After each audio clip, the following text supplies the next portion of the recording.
अगले आधे घंटे तक आपके सवालों का सबसे बड़ा मंच तैयार है। अगर आपने कमोडिटी में ट्रेड किया है या फिर नया ट्रेड करना चाहते हैं, जानना चाहते हैं, समझना चाहते हैं कि आपके लिए बाजार में कहां पर कमाई के मौके बनेंगे, तो आप सवाल पूछिए। नंबर आप नोट कर लें 02223001634। इसके अलावा आप 02223001635 पर भी अपना सवाल पूछ सकते हैं। और आज हमारे साथ चर्चा में 5 खास मेहमान जुड़े हैं। हमारे साथ हैं राजीव कपूर साहब ट्रस्ट लाइन के, हमारे साथ जिगर त्रिवेदी हैं आनंद राठी के, कुणाल शाह हैं निर्मल बंग के, गजेंद्र पारक हैं राजहंस गम इंडस्ट्रीज के ग्वार पर बात करने के लिए, अरुण शेख सारिया हैं एमडी हैं डीडी कॉटन के। आप सभी का बहुत बहुत स्वागत है इस खास चर्चा में। और चर्चा की शुरुआत होगी कच्चे तेल के साथ, क्योंकि शाम के कारोबार में एक बार फिर से कच्चा तेल उबलने लगा है। जी हाँ, कच्चे तेल की कीमतें बढ़ रही हैं और $82 के पार चला गया है ब्रेंट क्रूड का भाव, 3 साल की ऊंचाई पर है। हालांकि कल रात में भी बहुत तेजी आई थी, आज भी मोमेंटम बना हुआ है। हालांकि बीच में शुरुआती दौर में एमसीएक्स पर कुछ गिरावट आई थी, लेकिन अब मार्केट एक बार फिर से तेजी के मूड में आ गया है और 5850 के ऊपर चला गया है। वजह, जैसा कि हमने आपको पहले भी बताया है, वजह साफ है। ओपेक और गैर ओपेक देशों ने ज्यादा उत्पादन बढ़ाने का फैसला नहीं किया। जी हाँ, ज्यादा शब्द का मैं इस्तेमाल कर रहा हूं, क्योंकि 4 लाख बैरल की बढ़ोतरी होती रहेगी। जो पिछली बैठक में फैसला हुआ था रोज 4 लाख बैरल उत्पादन बढ़ाने का, उसी कोटे को अभी कंटिन्यू किया जाएगा। इसमें ज्यादा और नहीं जोड़ा जाएगा। 8 लाख बैरल तक बढ़ाने का दबाव बन रहा था ओपेक और गैर ओपेक देशों पर, लेकिन दबाव के सामने ओपेक और गैर ओपेक देश अभी नहीं झुके हैं, लिहाजा उसका बड़ा इंपैक्ट हमने प्राइस पर देखा है। अब सवाल यह है कि $82 के बाद का क्रूड का सफर कैसा होगा? क्या कच्चा तेल जल्द $85 तक चला जाएगा? इस पर हम पहले बात करेंगे। कुणाल जी बताइए, पहला सवाल आपसे यही कि $82 के ऊपर क्रूड की रफ्तार तेज होगी, धीमी होगी, या फिर रफ्तार पर ब्रेक लगेगा? मेरी राय में यहाँ से थोड़ा बहुत और भी ऊपर जा सकता है कच्चा तेल। हाँ, क्योंकि ये जो ओपेक ने जो डिसीजन लिया है, इसके चलते हुए कोई भी नया प्रोडक्शन एग्रेसिवली आएगा नहीं। अभी मार्केट 1.25 मिलियन बैरल का डेफिसिट में चल रहा है पर डे। तो इसके कारण और सेंटिमेंट्स आप देखेंगे तो very robust right now. Energy market में क्राइसिस चल रही है, शॉर्टेजेस है वर्ल्ड वाइड। तो अगर ये प्रोडक्शन बढ़ाते थे तो इसमें थोड़ी गिरावट आती थी, पर अभी मुझे लग रहा है ये 84-85 की तरफ जा रहा है। 85 तक पहला सवाल तो आपसे ये, हालांकि एमसीएक्स क्रूड नाइमेक्स क्रूड को क्लोजली फॉलो करता है, लेकिन फिर भी आप कह रहे हैं कि 85 तक जाएगा अगर ब्रेंट। एमसीएक्स पर प्राइस आप क्या देख रहे हैं? क्या 6000 का भाव हम जल्द देख लेंगे? जी हाँ मृत्युंजय जी, 6000 के भाव बहुत जल्दी आ सकते हैं एमसीएक्स पे। सो बाय यही हफ्ते आ सकते हैं मृत्युंजय जी। जो हिसाब से सब डेवलपमेंट हो रहे हैं, तो यही हफ्ते आ सकते हैं। अच्छा, आप कह रहे हैं कि इसी हफ्ते 6000 का लेवल हम एमसीएक्स पर कच्चे तेल में देख लेंगे, आपका ये मानना है। ठीक है, अब जरा आप बताएं जिगर कि मैं अगर बिल्कुल आपसे पूछूं कि इंट्राडे में, मतलब अभी जो भाव क्रूड का दिख रहा है 5850 से ऊपर का भाव, एग्जैक्टली इसी भाव पर आज के लिए क्या ट्रेड लेना चाहिए, तो आप क्या कहेंगे? गुड इवनिंग मृत्युंजय, मैं कहूँगा यहाँ पे इंट्राडे में ट्रेंड के साथ जाना चाहिए, which is positive. So one can go long around current levels also and even on the deep of 5830। Stop loss यहाँ बनेगा 5780 का एंड 5920 मुझे लग रहा है आज या कल के दिन में ये लेवल देखने को मिल सकता है। So it's better to stay with the trend जो पॉजिटिव है, so one can go long. अच्छा, तो आप कह रहे हैं कि खरीदना चाहिए इस भाव पर भी कच्चा तेल, आपके हिसाब से बाई करना चाहिए 5920 के टारगेट के लिए, लेकिन 5780 के भाव पर स्टॉप लॉस जरूर लगाएं। ये राय आपकी क्रूड के ऊपर है। अब जरा राजीव जी ये बताएं कि नेचुरल गैस में भी बहुत ज़बरदस्त तेज़ी है ग्लोबली। नेचुरल गैस के दाम काफ़ी बढ़े हैं, यूरोप में ऑल टाइम हाई पर है, अमेरिका में दाम बहुत बढ़े हैं क्योंकि सप्लाई ग्लोबली बहुत कम हो गई है, डिमांड बहुत बढ़ रही है नेचुरल गैस की, और उसका बड़ा इम्पैक्ट हम एमसीएक्स पर भी नेचुरल गैस की कीमतों में देख रहे हैं। यूरोप में जो गैस का स्टोरेज है वो 10 साल में सबसे कम है। इसी बात से आप अंदाज़ा लगाइए कि सप्लाई के हालात ग्लोबली क्या हैं। रूस और नॉर्वे में बहुत दिक्कत आ गई है सप्लाई को लेकर, और यही वजह कि यूरोप में गैस की कीमतें 400%, जी हाँ 400% तक बढ़ गई हैं, और अमेरिका में गैस की कीमत 140% तक बढ़ गई है। तो बताइए क्या किया जाए राजीव जी अभी एनजी में? मृत्युंजय जी गुड इवनिंग। मुझे लगता है एनजी में मृत्युंजय जी थोड़ा सा भी करेक्शन आता है, अराउंड अगर 440 के आसपास दाम देखने को मिलते हैं, जिसकी संभावना मुझे आज के सत्र में तो मुश्किल लग रही है, but 440 is a lucrative price to buy. 435 रुपए का इसमें स्टॉप लॉस रखना है मृत्युंजय जी। 448 फर्स्ट टारगेट रहेगा और सेकंड टारगेट मृत्युंजय जी मुझे लगता है 455 तक भी नेचुरल गैस ऊपर में जा सकता है। और रिसेंटली इसने 468 का एक स्पाइक मारा था, तो 468 के ऊपर अगर भाव सस्टेन करते हैं तो उस स्थिति में फिर मुझे लगता है मृत्युंजय जी एक नए जोन में जाएगा और फिर एक नई रैली और इसमें पनपती हुई दिखती है। हालांकि अभी ऐसा लगता है कि 450 is the likelihood nearest targets. Okay, तो ये बात हो गई। कुणाल जी आपका क्या व्यू है सर नेचुरल गैस के ऊपर? नेचुरल गैस में ये तेजी बरकरार रहेगी मृत्युंजय जी। इसका भाव 480-500 रुपया हो जाएगा और मुझे नहीं लग रहा है ये 400 रुपये के नीचे जाएगा। अच्छा, आप कह रहे हैं कि 400 के ऊपर नहीं, नीचे नहीं जाएगा, और आप कह रहे हैं कि 480 और 500 तक भी भाव जा सकता है। कब तक का अनुमान है ये आपका? शॉर्टेज का कमोडिटी में कोई भाव नहीं होता है। शॉर्टेज में आप कभी प्राइस फोरकास्ट नहीं कर सकते हो कि कितनी कमोडिटी बढ़ेगी। हाँ। अगर आप नेचुरल गैस की बात करेंगे तो इतना प्राइस बढ़ने के बावजूद भी यूएस में नेचुरल गैस का प्रोडक्शन बढ़ नहीं रहा है और आगे विंटर सीजन है, तो बहुत ही सीरियस सिनेरियो है। चाइना में, यूरोप में, सब जगह पे गैस की शॉर्टेज है। हाँ। तो यूएस में गैस प्रोडक्शन डाउन है। जैसे आपने बहुत ही राइटली पॉइंट आउट किया शो के स्टार्ट पे, 10 साल के लो लेवल पे, तो सबको क्या लग रहा है कि 300 रुपए का गैस 430 चल रहा है, इसको बेचिए, पर इसको भूल से भी मत बेचिए, ये और भी ऊपर जाने वाला है। अच्छा, तो आप कह रहे हैं कि ये अभी और भी ऊपर जाने वाला है। बहुत शुक्रिया कुणाल जी आपका हमारे साथ जुड़ने के लिए और बात करने के लिए कि क्या मार्केट का मूड माहौल आगे रहेगा। लेकिन अब एक कनेक्शन है क्रूड का। अभी हमने एनर्जी मार्केट की बात की, क्रूड की और नेचुरल गैस की, तो क्रूड का एक कनेक्शन ग्वार से भी है।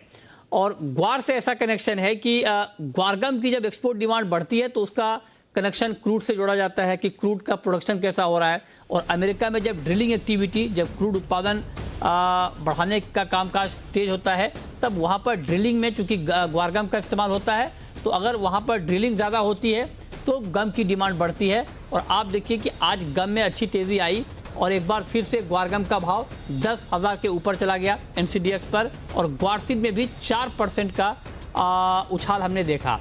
सवाल यह है कि क्या ये तेज़ी टिकाऊ है, क्या गम की डिमांड और बढ़ेगी? गम डिमांड की ग्राउंड रिपोर्ट क्या है, ये ग्राउंड रिपोर्ट बताने के लिए हमारे साथ राजहंस गम इंडस्ट्रीज के गजेंद्र पारक जुड़े हैं, जो कि ग्वारगम की मिल चलाते हैं और ग्राउंड की रिपोर्ट बहुत बेहतर तरीके से ये हम तक पहुंचा सकते हैं। तो गजेंद्र जी बहुत स्वागत है आपका। बताइए सर, क्या वाकई ग्राउंड पर डिमांड है क्या अभी ग्वारगम की? क्या आप लोग एक्सपोर्ट कर पा रहे हैं क्या? नमस्कार मृत्युंजय जी। देखिए, अभी ग्राउंड पे जो गम की डिमांड है वो बहुत ही अच्छी डिमांड निकली है पिछले 3-4 महीनों से। अच्छा। और उसका डेटा भी शो कर रहा है। पिछले 4 महीने पहले जो डेटा आया है उसके अंदर गम की डिमांड अप्रैल से अगस्त महीने के बीच में 1,35,000 टन की थी, जो इससे पिछले वर्ष इसी टाइम में 90,000 टन की थी। तो अराउंड 30 से 40% की डिमांड निकली है गम में।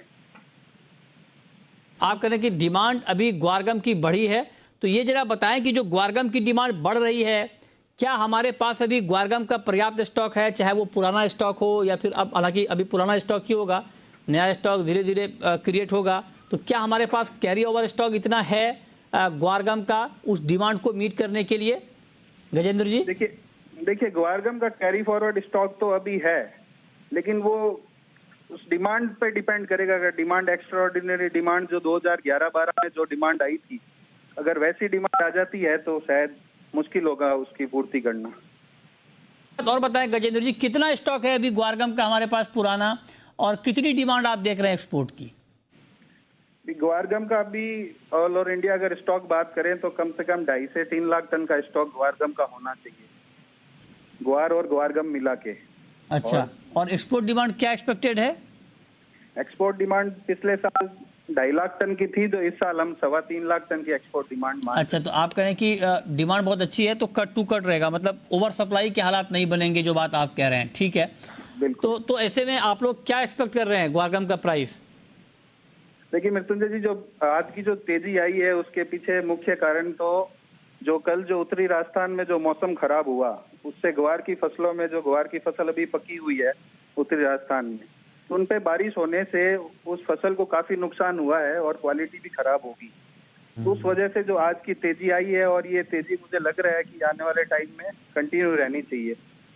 ठीक है, बहुत शुक्रिया गजेंद्र पारक जी आपका हमारे साथ जुड़ने के लिए और ग्वार पर डिटेल रिपोर्ट देने के लिए। तो राजीव जी, अब आप बताएं कि जो फंडामेंटल अभी गजेंद्र जी ने बताए हैं डिमांड के, उसको देखते हुए अभी ग्वार सीड में और ग्वार गम में ट्रेडिंग की स्ट्रेटेजी क्या होनी चाहिए? मृत्युंजय जी, ग्वार गम में बहुत ही एक इंटरेस्टिंग पैटर्न चार्ट्स पे बन रहा है, जिसे हम ट्रायंगल पैटर्न कहते हैं। और ये ट्रायंगल पैटर्न जो बन रहा है मृत्युंजय जी, एक बड़ी रैली के बाद बन रहा है, जो कि एक संकेत है कि जो पुरानी रैली है उसका एक कंसोलिडेशन हो रहा है।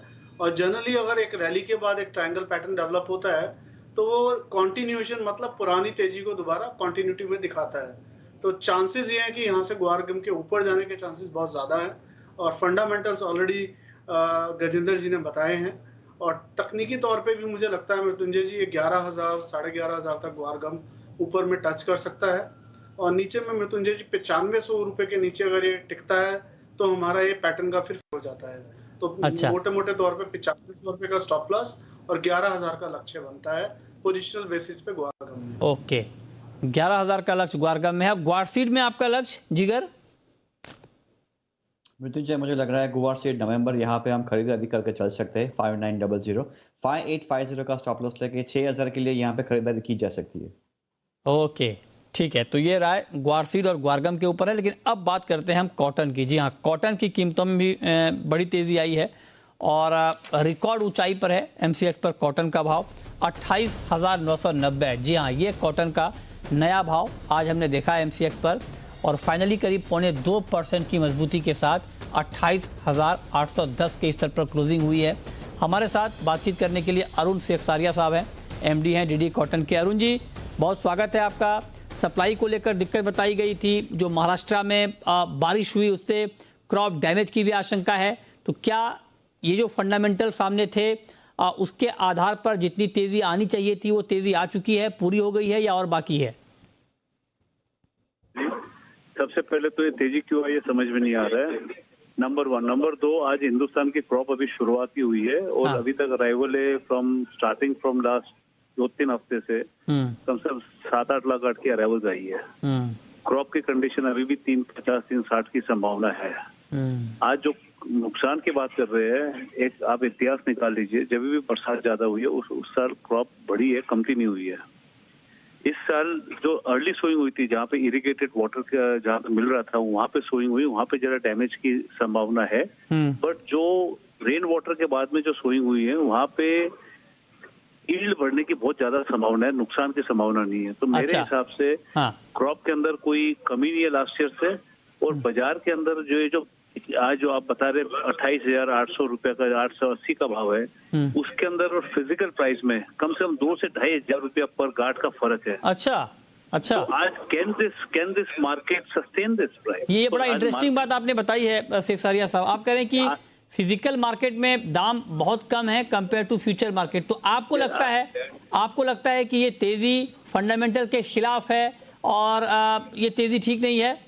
100%, बिकॉज आज अगर 60,000 रुपया का 60,500 रुपए का भाव है फिजिकल फ्यूचर मार्केट में, फिजिकल मार्केट में ये भाव नहीं है। नया क्रॉप का सौदे क्या हो रहे, 54,500 से 56,000 में कामकाज हो रहा है। अच्छा। क्यों हो रहे भाई?